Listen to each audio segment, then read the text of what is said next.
आज हम पढ़ेंगे crystal field splitting in square planar complexes. What is square planar complexes? पहले ये देख लीजिए।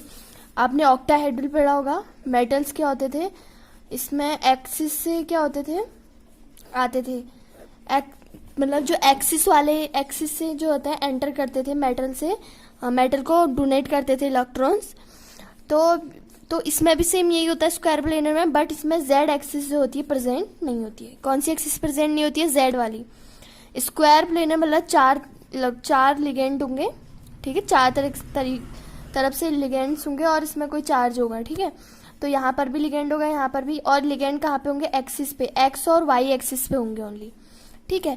एक्स वाई एक्सिस पे होंगे, बाकी जेड पे नहीं होंगे। इसका मतलब जेड पे है ही नहीं, तो इसकी एनर्जी क्या होगी? कम होगी। जेड से लिगेंड नहीं आएंगे, जेड वाले ऑर्बिटल में लिगेंड नहीं आएंगे, ठीक है। चार हैं ये, एक एक्स वाई में, वाई जेड में, और X Y X square Y square में, और जेड एक्स में आएंगे। बस चार है ना, पांचवा ऑर्बिटल है ही नहीं। पांच ओनली चार ऑर्बिटल इसके क्या होंगे? फील होंगे, ठीक है। कौन से वाले? D X Y, D Y Z, D Z X, और डी एक्स स्क्वायर और वाई स्क्वायर। अब देखो कहाँ से आ रहे लिगेंड? एक्सिस से आ रहे हैं। कहाँ से आ रहे हैं? एक्सिस से।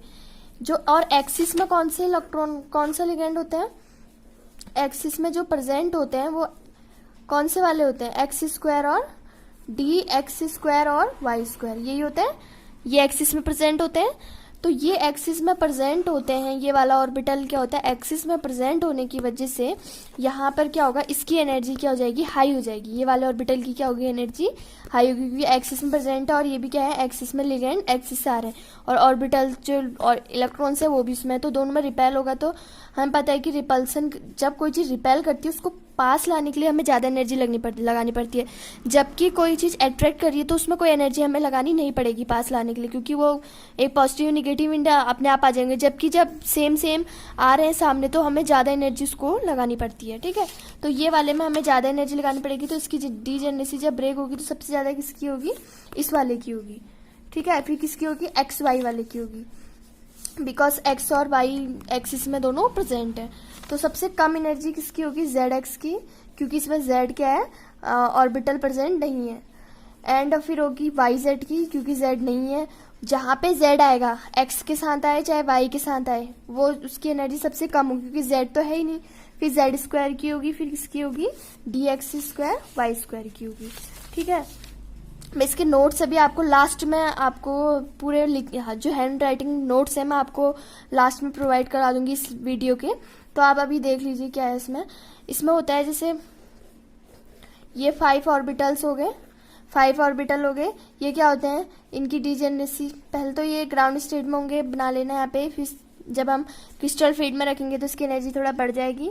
अब क्या होगा? ये सेम ऑक्टाहेड्रल की तरह टूटेंगे, क्योंकि इनका ज्योमेट्री ऑक्टाहेड्रल की तरह होती है सेम, बट एक ही जेड एक्सिस में प्रेजेंट नहीं होता है, ठीक है। तो यहाँ पे सेम वैसे ही टूटेंगे, पहले ऑक्टाहेड्रल की तरह टूटेंगे। समझ लो ऑक्टाहेड्रल के लिए बना रखा है पहले, उसमें से हमने एक एक्सिस क्या कर दी? निकाल दी, समझ लो, ठीक है। एक एक्सिस हमने क्या निकाल दी। पहले ऑक्टाहेड्रल के लिए बना लो। सेम ऐसे ही तो होता था ऑक्टाहेड्रल में। ऐसा क्यों होता था? क्योंकि ये वाले ऑर्बिटल्स से, क्योंकि जो ये वाले ऑर्बिटल थे ना, तो लिगेंड इस तरीके की तरफ से नहीं आते थे। लिगेंड कहाँ आते थे? एक्सिस से आते थे। तो एक्सिस से लिगेंड आते थे, और तो एक्सिस वाले ऑर्बिटल्स में क्या होगा? रिपल्सन फील होगा, ठीक है।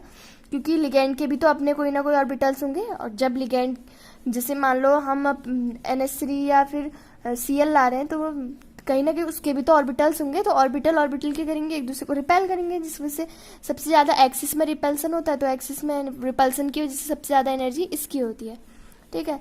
अब क्या होगा?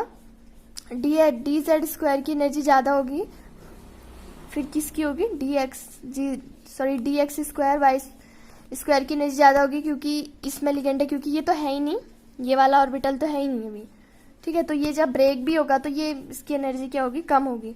एंड देन जब ये ब्रेक होगा, जब ये तीनों ब्रेक होंगे तो ये जाएगा ऊपर एक्स वाई वाला, क्योंकि एक्स और वाई तो और है एक्सिस, जेड वाला नहीं, जेड वाले सब नीचे जाएंगे। जो जेड वाले हैं ये दो, ये क्या जाएंगे? नीचे जाएंगे। जेड एक्स और डी वाई जेड, ये क्या जाएंगे? सबसे नीचे चले जाएंगे यहाँ, ठीक है। ये जब ब्रेक, तो ये वाला क्या चले जाएगा? अब जब ये वाला ऑर्बिटल यहाँ पर ऐसे डिजेनरेट हुआ तो ये और उससे ऊपर चले जाएगा यहाँ पे, ये वाला ऑर्बिटल क्या चला गया और ऊपर चला गया, क्योंकि एक्स वाई और एक्स, क्योंकि जो लिगेंड है वो कहाँ पे अप्रोच कर रहे हैं, एक्स वाई ऑर्बिटल, ये एक्स है ये वाई है, यहाँ पे क्या कर रहे हैं लिगेंड यहाँ से आ रहे हैं, तो इनकी एनर्जी बढ़ेगी एक्स वाई वाले की, जबकि जेड वाले की क्या होगी, जहाँ पे जेड आएगा उसकी एनर्जी क्या होगी, हमेशा कम होगी। तो ये था इसका स्क्वायर प्लेनर का। और वीक फील्ड लिगेंड और स्ट्रॉन्ग फील्ड लिगेंड्स क्या होते हैं, मैं अभी आपको लास्ट में, अब मैं नोट्स आपको प्रोवाइड करा रही हूँ, उसमें आप देख लेना, ठीक है। ये थोड़ा मैंने बताया था जनरल आपकी नॉलेज के लिए, अब मैं आपको नोट्स दे रही हूँ। Thank you for watching. अब हम इसका एग्जाम्पल देख लेते हैं। जी सॉल्ट के बारे में तो सुना ही होगा आपने, जी सॉल्ट इट इज़, तो इसमें प्लेटिनम जो है, प्लेटिनम के चारों ओर से लगे हुए हैं C2H4 Cl, ठीक है, ये चीज़ लगे हुए हैं। तो अब ये इस पे क्या है, निगेटिव आयन है, तो प्लैटिनम का क्या लिखेंगे हम, पहले इलेक्ट्रॉनिक कन्फिग्रेशंस लिखेंगे, तो D5, ये हम पता है कि अगर 2 निकालेंगे तो यहाँ पर से S में से 2 चले जाएंगे, इसमें 8 होते हैं, ठीक है। S खाली है और P भी खाली होता है, 6p वाला ऑर्बिटल इसमें खाली होता है। तो क्या करेंगे, यहाँ पे क्या होगा, एक जो 4 लिगेंड आएंगे वो कहाँ पे आएंगे, जो 4 लिगेंड आएंगे वो कहाँ आएंगे, एक इस ऑर्बिटल में आएगा, एक इसमें, एक इसमें, एक इसमें, तो कौन सा हो गया, DsP2, एक D में, एक S में, 2 P में, DsP2 हाइब्रिडाइजेशन हो गया। स्क्वायर प्लेनर में मेनली यही हाइब्रिडाइजेशन मिलता है। एंड हम इस ऑर्बिटल्स को कैसे भरेंगे, देखो 5 ऑर्बिटल हैं, ठीक है, 8 इलेक्ट्रॉन्स हमने जो है इसमें फिल किए हैं, ठीक है। तो पहले किस में जाएंगे, जिनकी एनर्जी क्या होगी, कम होगी, कम एनर्जी किसकी है, इसकी है, तो इसमें जाएंगे। फिर उसके बाद जो इसमें चले जाएंगे, वीक फील्ड लिगेंड की प्रेजेंस में क्या होगा, ऊपर चले जाएगा इलेक्ट्रॉन्स एक जम करके। तो इसमें क्या होगा, इसमें किसकी एनर्जी ज़्यादा होती है, बोला था मैंने एक्स वाई, क्योंकि उसमें जेड प्रेजेंट नहीं है, तो एक्स वाई वाला ये है, डी एक्स वाई है ये,